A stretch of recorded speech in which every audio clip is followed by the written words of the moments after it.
दोस्तों, आज हम भारत की 10 रहस्यमयी जगहों के बारे में बात करेंगे। नंबर 1, अहमदनगर से 35 किलोमीटर की दूरी पर एक गांव स्थित है। इस गांव का नाम शनि सिंह गणापुर है। यह गांव शनि मंदिर के लिए सबसे ज़्यादा प्रसिद्ध माना जाता है। इस गांव के रहस्यमय होने का मुख्य कारण यह है कि इस गांव के किसी भी स्कूल, किसी भी घर और किसी भी इमारत में कोई भी दरवाजा नहीं है। यहाँ तक कि किसी भी दरवाजे को लगाने के लिए कोई भी फ्रेम वर्क नहीं है। इस गांव की सबसे रहस्यमय बात यह है कि आज तक ना ही इस गांव में कोई चोरी हुई है और ना ही इस गांव में कभी कोई वारदात का मामला सामने आया है। यह ऐसा गांव है जहां पर अपराध की दर 0% है। यह गांव के लोगों का यह मानना है कि उनकी शनि प्रति श्रद्धा और विश्वास कोई भी अपराध को नहीं होने देता। नंबर 2, राजस्थान का कुलधारा एक ऐसा गांव है जिसे सबसे ज़्यादा रहस्यमय और सबसे ज़्यादा हॉरर प्लेस माना जाता है। 2 सदियों पहले कुछ ब्राह्मण इस गांव को रातों रात छोड़कर चले गए। एक दिन की बात है, राजा सालम सिंह कुलधारा गांव के दौरे पर निकला। तभी उसकी नज़र पंडित की एक बेटी पर पड़ी। वह पंडित की बेटी पर मोहित हो गया। उसने पंडित से कहा वह अपनी बेटी की शादी मेरे साथ करवा दे, नहीं तो वो उसकी बेटी को उठाकर ले जाएगा। सभी गांव वालों ने लड़की की इज्जत को बचाने के लिए यह फैसला लिया कि वह रातों रात गांव को खाली कर देंगे। वह सभी ब्राह्मण रातों रात गांव को खाली कर चले गए और जाते वक्त गांव को श्राप दे दिया। यह गांव अब कभी बस नहीं पाएगा। उस दिन के बाद कभी भी कुलधारा गांव बस ना सका। उस गांव के आसपास रहने वाले लोगों का यह मानना है कि जहां आज भी गांव छोड़कर गए लोग दिखाई देते हैं, इसलिए इस गांव को हॉरर प्लेस भी माना जाता है। शाम के 5 बजे के बाद जहां पर कोई व्यक्ति नहीं आता जाता। नंबर 3, उत्तराखंड के चमोली विखे एक झील है। इसका नाम रूपकुंड झील है और यह एक ग्लेशियर झील है। यह झील 16,500 फुट की ऊंचाई पर स्थित है। इस झील के मिस्टीरियस होने का कारण यह है कि हर वर्ष इस झील में 300 से 600 तक कंगाल देखे जा सकते हैं। यहाँ के स्थानिक लोगों का यह मानना है कि यह लाशें कनौज के राजा रानी और उनकी प्रजा की हैं, जो सभी एक तीर्थ यात्रा पर जा रहे थे। एक भयानक गड़ेमारी के कारण वो सब झील में डूब गए और उन सब की मृत्यु हो गई।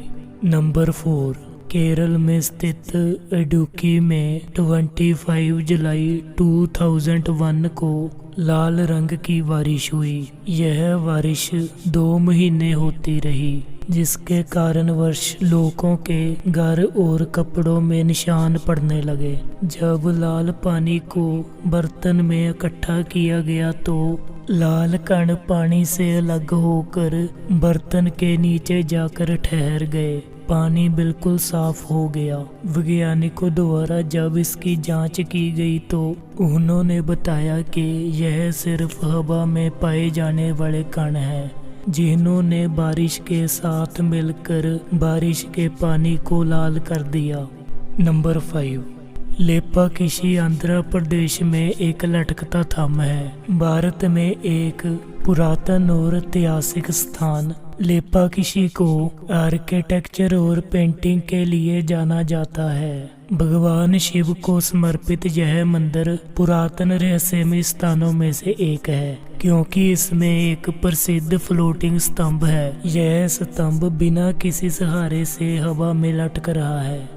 लोग इस मंदिर में आते हैं और इस स्तंभ को देखकर बहुत हैरान होते हैं और इस स्तंभ के नीचे से वस्तु को निकालकर इसकी पुष्टि करते हैं कि सच में यह स्तंभ हवा में है। जब वस्तु नीचे से गुजर जाती है तो वह बहुत हैरान होते हैं। लोगों का यह मानना है कि पुरातन समय में मंदिर निर्माताओं के पास अद्भुत कला थी, जिसके कारण से यह बना हुआ है। नंबर 6, कर्नाटक के चामराजनगर जिले में कावेरी नदी के किनारे पर स्थित एक गांव रेत में डूबा हुआ है। माना जाता है कि भगवान शिव की एक विधवा भक्त ने इस गांव को श्राप दे दिया था, जिसके फलस्वरूप यह गांव रेगिस्तान में बदल गया। नंबर 7, केरल का मलापुरम एक ऐसा गांव है जहां पर अधिक मात्रा में जुड़वे बच्चे पाए जाते हैं। इस गांव को जुड़वा बच्चों का गांव भी कहा जाता है। दोस्तों, जब आप इस गांव में पैर रखोगे तो आपको हर एक घर में जुड़वे बच्चे देखने को मिलेंगे। इस गांव में 200 से ज्यादा जुड़वे बच्चे हैं। इस गांव की एक और रहस्यमयी बात यह है कि जब इस गांव की लड़कियां किसी और गांव में शादी करवाती है तो वहां पर भी उनके जुड़वे बच्चे पैदा होते हैं। डॉक्टरों का यह मानना है कि इस क्षेत्र में पाए जाने वाले पानी में ऐसे रासायनिक पदार्थ हैं जिनकी वजह से यह सब होता है। Number 8, levitating stone of Maharashtra. Shivpur Maharashtra में यह पत्थर पाया जाता है। हजरत कमर अली दरवेश मंदिर कोई साधारण मंदिर नहीं है। यह मंदिर रहस्यमय स्थानों की सूची में शामिल है। इस मंदिर में पाए जाने वाले एक विशेष पत्थर की वजह से यह मंदिर रहस्यमय है, जिसका वजन 70 किलोग्राम है, जिसको केवल किसी साधन से ही उठाया जा सकता है। इसको उठाने के लिए 11 लोग एक साथ इकट्ठे होते हैं। इसको सभी लोग अपनी पहली उंगल से छूते हैं और ऊंची आवाज में संत का नाम लेते हैं, जिसने इस पत्थर को श्राप दिया हुआ है। उसके बाद पत्थर जादूमयी ढंग से हवा में उठता है। यह पत्थर को किसी भी और तरीके से नहीं उठाया जा सकता। उठाने वाला व्यक्ति जितना मर्जी ताकतवर हो। इस पत्थर के रहस्यमयी होने के पीछे यह कारण माना जाता है कि पुरातन समय में कमर अली नाम के सूफी संत ने लगभग 800 वर्ष पहले बॉडी बिल्डिंग के लिए बरते जा रहे इस पत्थर को श्राप दे दिया था। नंबर 10, राजस्थान में एक ऐसा मंदिर है जहां पर अधिक मात्रा में चूहे पाए जाते हैं। इस मंदिर में 20,000 से भी ज्यादा चूहे रहते हैं। इस मंदिर में रह रहे चूहों को किसी को भी ठेस पहुंचाने का अधिकार नहीं है। ना ही कोई व्यक्ति इन चूहों को मार सकता है। इन चूहों को बहुत शुभ माना जाता है। इनकी पूजा भी की जाती है। यह माता का मंदिर इन चूहों की वजह से सबसे रहस्यमय बना हुआ है, क्योंकि जहाँ पर इतनी ज्यादा मात्रा में चूहे रहते हैं